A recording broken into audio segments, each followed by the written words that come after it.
As lendas sobre uma era de ouro em um paraíso perdido, como o Jardim do Éden, Shangri-La ou outras narrativas similares, são recorrentes em diversas culturas e religiões em todo o mundo.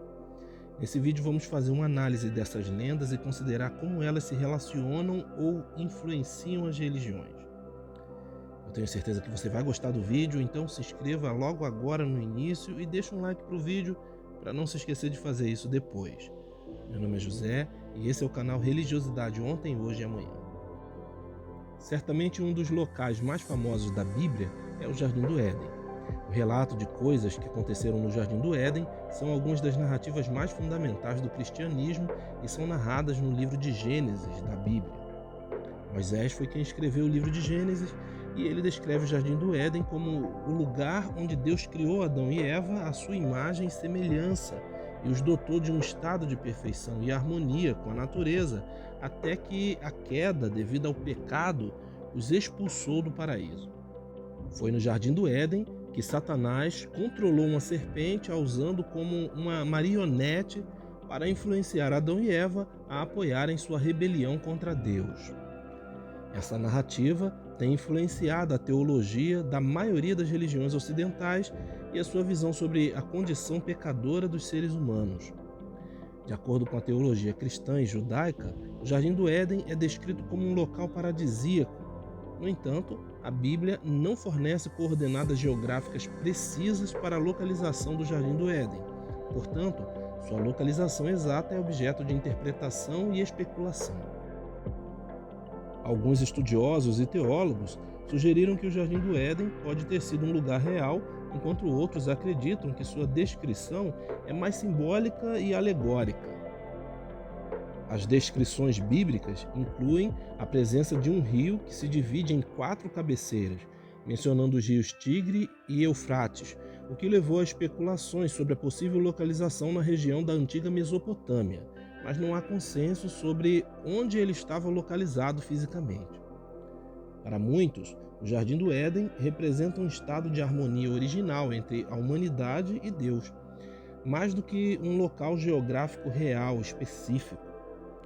Um outro local que tem uma relação estreita com a suposta era de ouro da humanidade é Shangri-La. A primeira vez que eu ouvi falar em Shangri-La foi em 1993, no samba enredo da escola de samba Estácio de Sá, aqui no Rio de Janeiro.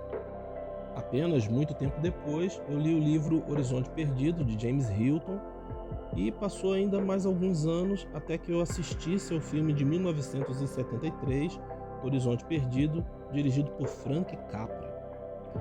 Eu acreditava que Shangri-La era a versão oriental do Jardim do Éden, mas eu estava muito enganado. Shangri-La foi uma criação fictícia, uma criação literária. Shangri-La é uma concepção fictícia e mitológica que tem raízes na literatura ocidental e nas crenças religiosas orientais. A ideia de Shangri-La foi popularizada pelo autor britânico James Hilton em seu romance Horizonte Perdido, lançado em 1933. A partir dessa obra, Shangri-La passou a simbolizar um local utópico e mítico no imaginário ocidental, levando muita gente a acreditar que tem origem na religião, quando na verdade sua origem é apenas no âmbito da literatura mesmo. Embora Shangri-La não seja um conceito tradicional das religiões orientais, a ideia de um paraíso ou terra utópica tem paralelos em várias tradições religiosas do Oriente.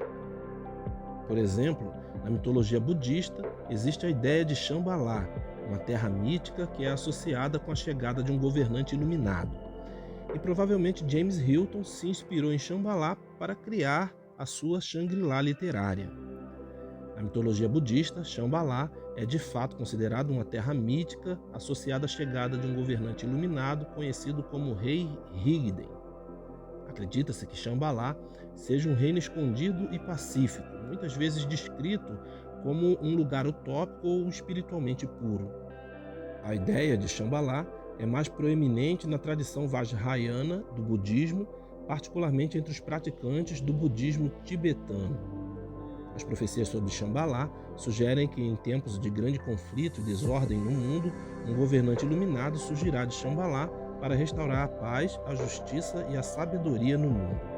Essa figura é conhecida como Rigden e é considerada um ser altamente iluminado que liderará a humanidade em direção à espiritualidade e à harmonia. Muitas mitologias antigas também contêm versões de uma era de ouro, onde os deuses ou seres divinos conviveram com os humanos em harmonia. Por exemplo, na mitologia grega, a Era de Ouro foi a primeira das idades do homem, caracterizada por abundância e paz. As lendas de uma Era de Ouro refletem desejos humanos universais de paz, harmonia, prosperidade e perfeição.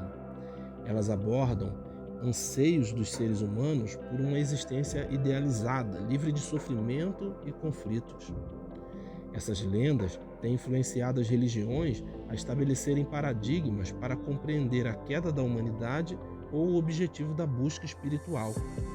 Elas moldam as crenças e valores das comunidades religiosas, oferecendo uma base para a moralidade e a compreensão do propósito da vida. A presença dessas histórias em diferentes culturas destaca a universalidade dos temas subjacentes às narrativas da Era de Ouro, mas também ressalta a diversidade das interpretações culturais e religiosas. Cada cultura tem sua própria versão da narrativa, adaptando-a às suas crenças e valores específicos. As histórias da Era de Ouro apresentam desafios quando interpretadas de forma literal. Muitos creem que essas narrativas são simbólicas ou alegóricas, representando conceitos espirituais ou éticos em vez de eventos históricos concretos. Em resumo, as lendas da Era de Ouro desempenham um papel significativo na formação de crenças religiosas e na compreensão da condição humana.